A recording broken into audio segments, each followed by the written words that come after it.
आखिर क्यों कंगना रनौत की को स्टार कृतिका की लाश को उनके ही घर में कई दिनों तक सड़ने के लिए छोड़ दिया गया?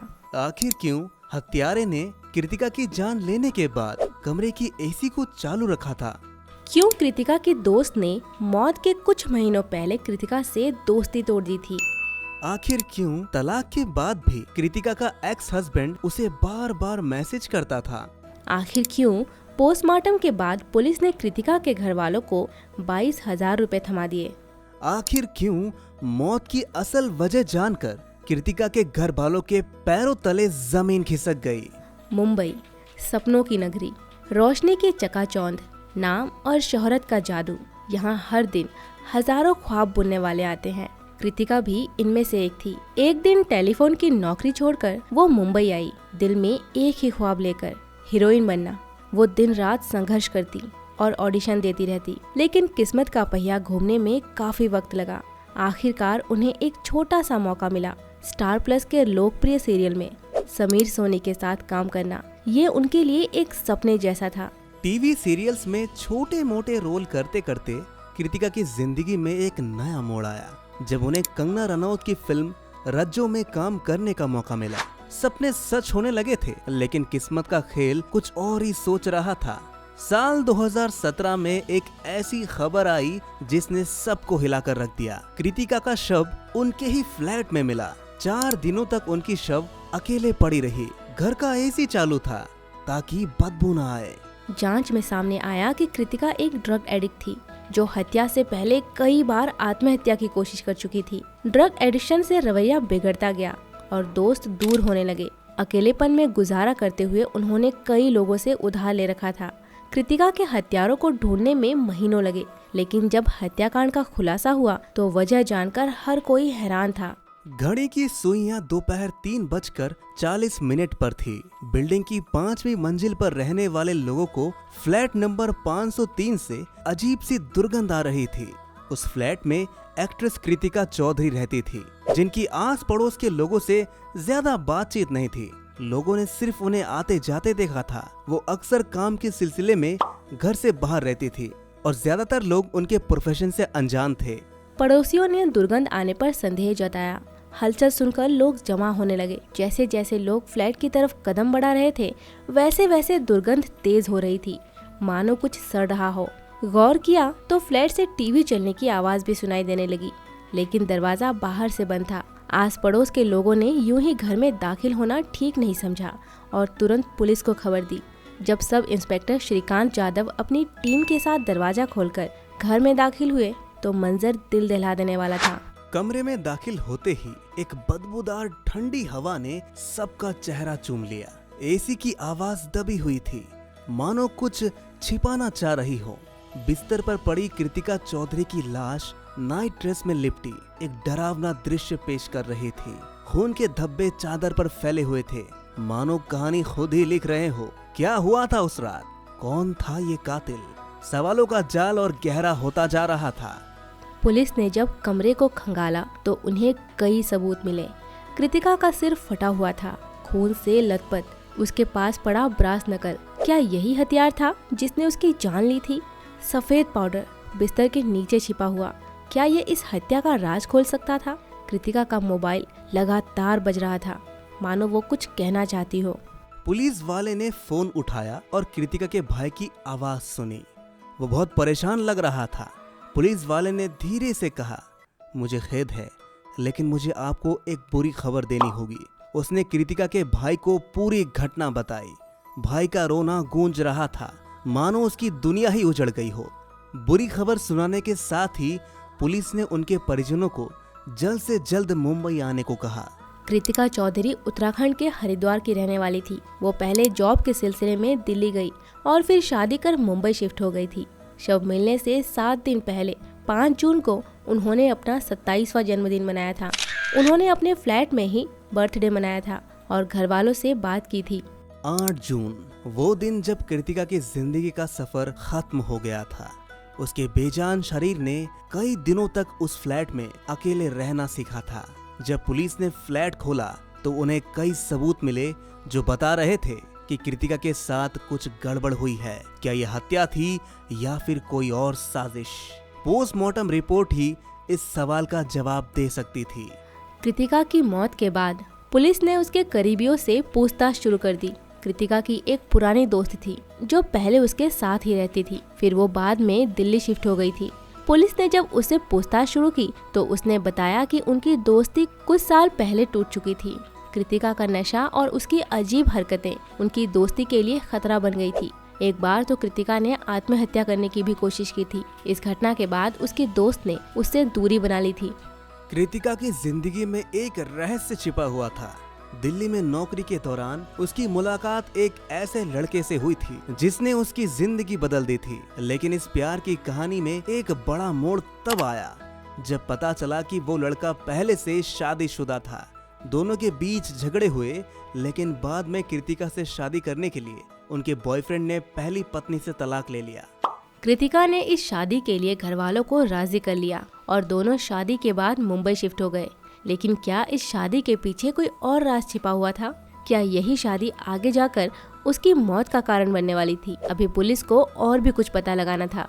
कृतिका की शादी विजय द्विवेदी से हुई थी, लेकिन ये शादी उसके लिए एक अभिशाप बन गई। विजय एक ठग था और उसने कृतिका को भी ठगा था। जब कृतिका को उसके पति की असली पहचान का पता चला तो उसने उससे तलाक ले लिया। कृतिका की जिंदगी में इतने उतार चढ़ाव आए कि वो मानसिक रूप से टूट गई थी। तलाक के बाद कृतिका अंधेरे में अकेले रहने लगी। पुलिस की जांच ने एक ऐसा मोड़ लिया जिसने सबको दांतों तले उंगली दबाने पर मजबूर कर दिया। कृतिका की मौत से 6 महीने पहले उनके एक्स हस्बैंड विजय द्विवेदी ने उनसे दोबारा साथ रहने की गुजारिश लगाई थी, लेकिन कृतिका ने साफ इनकार कर दिया था। ये बात पुलिस के लिए अहम सुराग बन गई और उन्होंने विजय को तुरंत पूछताछ के लिए बुलाया। इधर जब कृतिका के घर वाले मुंबई पहुंचे तो लाश की हालत देखकर दिल दहल गया। इतने दिनों में लाश बुरी तरह सड़ चुकी थी। मजबूरी में परिवार ने अंधेरी के शमशान घाट में ही अंतिम संस्कार किया। घर की तलाशी के दौरान पुलिस को 22,000 रुपए मिले जो बाद में परिवार को सौंप दिए गए। लेकिन असली सदमा तब लगा जब पोस्टमार्टम रिपोर्ट आई। रिपोर्ट के मुताबिक कृतिका के सिर पर किसी नुकीली चीज से 3 बार वार किया गया था। उनके पास से मिला पीतल का हथियार हत्यारे के खौफनाक खेल की कहानी बयां कर रहा था। एक तरफ जहां कृतिका के परिवार का रो रो कर बुरा हाल था, वहीं दूसरी तरफ पुलिस के सामने एक पेचीदा पहेली थी। हत्यारा कौन था? क्या यह हत्या लव अफेयर से जुड़ी थी या किसी और वजह से? सवालों का जाल बढ़ता जा रहा था और हर कोई जवाब की तलाश में था। पुलिस ने इस रहस्यमय हत्याकांड को सुलझाने के लिए हर संभव प्रयास शुरू कर दिए। सबसे पहले तो उन्होंने कृतिका की बिल्डिंग के वॉचमैन को हिरासत में लेकर कड़ी पूछताछ की। साथ ही बिल्डिंग के ग्रोसरी स्टोर के मालिक से भी बात की। दुकानदार ने बताया कि कृतिका 7 जून की शाम उसकी दुकान पर आई थी और उसने दूध, मट्ठा और सिगरेट का एक पैकेट खरीदा था, लेकिन उसके बाद से वो नहीं दिखी। कृतिका का कोई अता पता नहीं चला। कृतिका के भाई दीपक ने पुलिस को बताया कि कृतिका के घर से सोने के गहने और कुछ और कीमती सामान भी गायब है। ये बात इस बात का इशारा कर रही थी कि हत्या लूट के इरादे से की गई थी। जब पुलिस ने कृतिका के फ्लैट की गहनता से तलाशी ली तो उन्हें एक लड़के की शर्ट मिली जिस पर खून के दाग थे। ये शर्ट इस केस की सबसे बड़ी कड़ी साबित हुई। पुलिस ने शर्ट के जरिए हत्यारे तक पहुंचने के लिए डीएनए टेस्ट करवाया और साथ ही कई कपड़े के दुकानदारों से पूछताछ की। इसके अलावा बिल्डिंग के सीसीटीवी फुटेज में 2 अज्ञात लोग कृतिका के फ्लैट से निकलते हुए कैद हुए थे। ये दोनों ही लोग पुलिस के लिए मुख्य संदिग्ध बन गए। ये सीसीटीवी फुटेज इस केस को सुलझाने में एक अहम भूमिका निभाने वाला था। पुलिस ने इन दोनों अज्ञात युवकों को ढूंढने के लिए शहर के कोने कोने में छापेमारी शुरू कर दी। यह हत्याकांड दिन ब दिन और पेचीदा होता जा रहा था। हर नए खुलासे के साथ ही नए सवाल उठ रहे थे। पुलिस वाले दिन रात एक कर रहे थे, लेकिन हत्यारा अभी भी पुलिस की पकड़ से बाहर था। पुलिस की जांच में एक बड़ा मोड़ तब आया जब मुखबिरों ने एक अहम सुराग दिया। सीसीटीवी फुटेज में दिख रहे दोनों संदिग्धों को पनवेल से गिरफ्तार कर लिया गया। इन दोनों की पहचान शकील नसीम और वासुदेव के रूप में हुई। जांच में पता चला कि शकील नाला सोपारा का रहने वाला था और वासुदेव गोमड़ी का। पकड़े गए 2 आरोपियों ने पुलिस पूछताछ में कृतिका चौधरी की हत्या का जुर्म कबूल किया। शकील खान एक ड्रग्स डीलर था जिसने कई बार कृतिका चौधरी को ड्रग्स सप्लाई किया था। उसने 1 साल पहले कृतिका को ड्रग्स बेची थी, जिसके 6,000 रुपए बकाए थे। कृतिका लंबे समय से उसे पैसे देने की बात टाल रही थी और कई बार तो पैसे देने से ही साफ इनकार कर दिया था। शकील को कुछ महीनों बाद ही ड्रग्स पेडलिंग और कार चोरी करने के आरोप में गिरफ्तार किया गया था। जेल से निकलने के बाद शकील को पैसों की जरूरत पड़ी, लेकिन उनके पास कृतिका का मोबाइल नंबर नहीं था। ऐसे में उसने कुछ जानकारों की मदद से कृतिका का अंबोली स्थित पता ढूंढा। जब वो पहली बार पैसे मांगने गया तो कृतिका ने उसे कुछ दिनों बाद आने को कहा। जब दोबारा पहुंचा तो फिर कृतिका ने टाल दिया। लगातार पैसे देने में आनाकानी कर रही कृतिका के रवैये से नसीम खान गुस्से से भर गया। 8 जून को नसीम ने ठान लिया कि वो कृतिका से पैसे लेकर ही रहेगा। उसने अपने दोस्त वासुदेव को कॉल कर कहा कि वो कृतिका से मामला खत्म करने जा रहा है और उसे साथ चलना होगा। दोनों शाम को कृतिका के घर पहुँचे। घर पहुंचकर नसीम ने पैसे मांगे तो कृतिका ने फिर टाल दिया।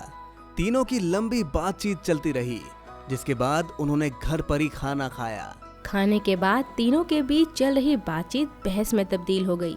बहस के दौरान ही नसीम खान ने अपने हाथ में पहने हुए ब्रास नकल से कृतिका के सर पर हमला कर दिया। पहले हमले में ही उनके सिर से खून बहने लगा, लेकिन नसीम तब भी नहीं रुका। उसने 3 बार कृतिका के सर पर वार किया, जिससे उनकी मौत हो गई।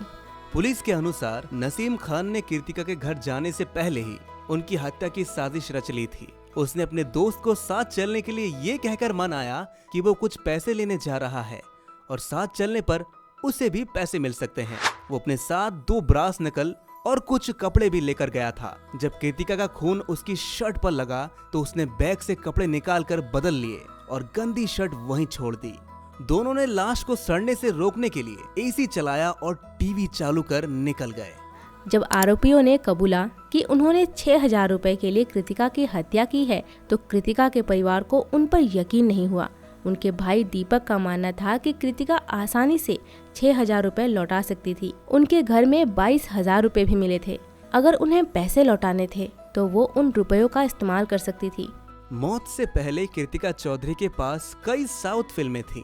अपने करियर में उन्होंने परिचय, सावधान इंडिया समेत कई टीवी शोज में काम किया था। उन्हें कंगना रनौत की फिल्म रज्जू में भी देखा गया था। मौत से ठीक 1 दिन पहले कृतिका ने अपने भाई दीपक को बताया था कि वो जल्द ही डायरेक्शन में कदम रखने वाली हैं। उन्हें एक टीवी सीरियल में बतौर असिस्टेंट डायरेक्टर काम मिला है। लेकिन तभी एक दिन इन सभी सपनों का गला घोंट दिया गया और कृतिका ने इस दुनिया को अलविदा कह दिया। तो दोस्तों, क्या आपको लगता है कि कृतिका के कातिल सही में वही थे जिनके बारे में पुलिस की रिपोर्ट में बताया गया? क्या आपके हिसाब से कातिल कोई और ही है? कमेंट में अपनी राय जरूर बताएं। मिलते हैं आपसे ऐसी ही किसी बॉलीवुड के गलियारों की अनसुनी कहानी के साथ। तब तक के लिए आप अपना ख्याल रखिए।